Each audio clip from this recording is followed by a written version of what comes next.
Good morning, students. It's me, Miss Tanya, and today we are back with another lesson. So, in today's lesson, the topic which I have selected is General Elections 1945 till 46. In today's lecture, we are going to discuss about the impact, the consequences, the importance of General Elections 1945 and 46. I am going to discuss this topic in detail because there were multiple questions along with MCQs which were included in the past papers. So hurry up, grab your notebook along with pencil and pen and start noting the important pointers. And yes, you're already familiar with the other guidelines. So let's move forward. The contents which we are going to discuss in today's lecture are General Elections 1945 till 46. We are going to study about the background story of these elections, the major features, it means the importance of general elections, then the results of these elections, and what were the outcome of general elections 1945 till 1946. Now, coming towards general elections 1945 till 46, starting with the background story of these elections. Viceroy Lord Wavell announced the general elections to the provincial and central legislatives were held in India 1945 till 46. So you can see over here that Lord Wavell announced these elections, the general elections, in the provincial and central legislatives. Provincial basically means that here we are talking about all of those provinces in which all of those provinces of the subcontinent, and central legislative means the major province or the central part. It means the capital who decides about the matters, and then provinces execute onto those decisions which are taken by the central legislative bodies. Were held in India in 1945 till 46. So the elections were held between 1945 and 46 in the subcontinent. The major reasons behind these elections were failure of Shimla Conference 1945, which we have already studied in the previous presentation.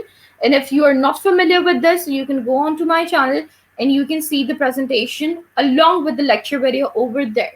So to discover public trends, and yes, it was important after the failure of the 1936 elections to discuss about the public trends as well, and then you have to respond according to public trends and according to public requirements. Then the third one, if Muslims stood with Muslim League, it means they wanted Pakistan, otherwise demand will be rejected.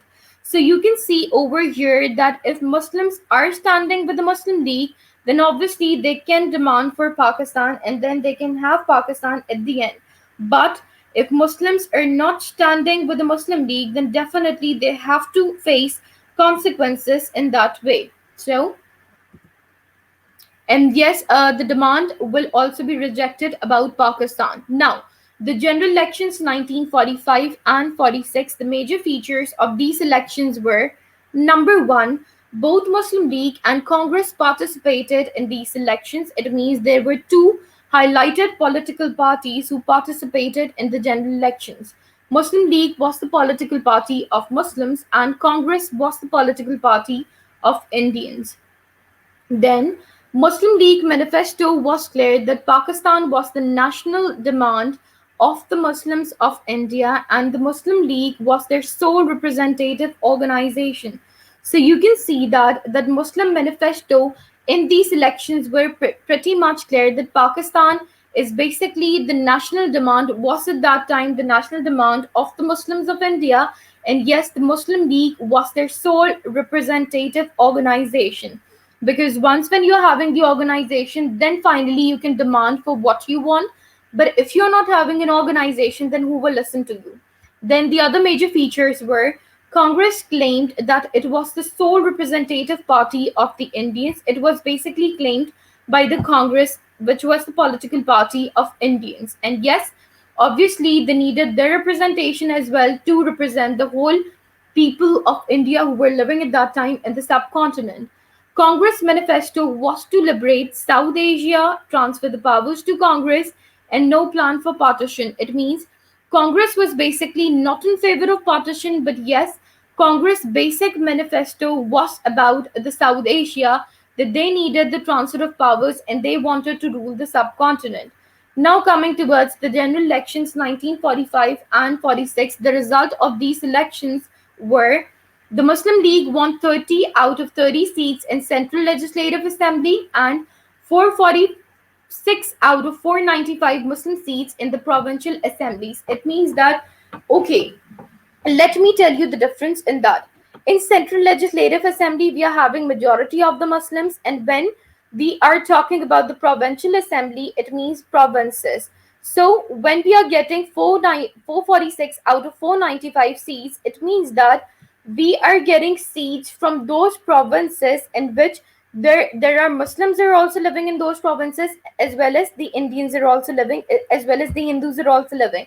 This is the main reason that we got 495 out of 446 seats, but not bad. Why? Because when we compare this with the previous elections, which happened in 1936 and 37, in those we got very little seats, but in these we are having more seats. It means that the campaigns which we have done in general elections 1945 and 46, it became popular that we went to different provinces, we went to the central legislative, we told about our manifesto, we discussed about the matters. So we are getting success in that, and finally you can see the results which are in front of you. Then the second part is the Congress won similar victory in Hindu majority areas. Similarly, Congress also won the victory in Hindu majority areas, and then the Congress won 91% of the non-Muslim vote and took control in 8 states. So you can see that when Congress was having 91% of the whole, then automatically it was having 8 states under them. Then the elections result showed that Muslim League alone represented the Muslims of India, and that was a big victory for the Muslim League because alone they were representing the Muslims of all over the subcontinent. Then the demand of Pakistan was very clear to the British government. Obviously, when they have won the seat, so you can see very clearly that the demand is pretty much clear in front of the British government. The Congress realized the strong position of All Indian Muslim League in the elections, which you can see in front of you. And yes, Jinnah gained strong hands to bargain with the British and Congress on the demand of a separate Muslim homeland. So you can see very clear over here that they demanded and they bargained for that thing. So the assignment for today is to write a note on general elections 1945 till 46. And question number 2, do you think general elections played an important role in the creation of Pakistan? You have to attempt these questions in your copy and you have to share your answer on KP under my instructions. Thank you so much, everyone. I hope this presentation turned out to be something important and informative for all of you. And I hope that you have learned a lot through this presentation. If you people are having still any sort of queries, you can ask me on KP under my instructions over there. Even you can ask me on my channel over here as well. I will respond you on both of the domains, right? So thank you so much, everyone. Inshallah, we'll return back soon with another presentation for all of you. Till then, take care, barakallah, and Allah Hafiz.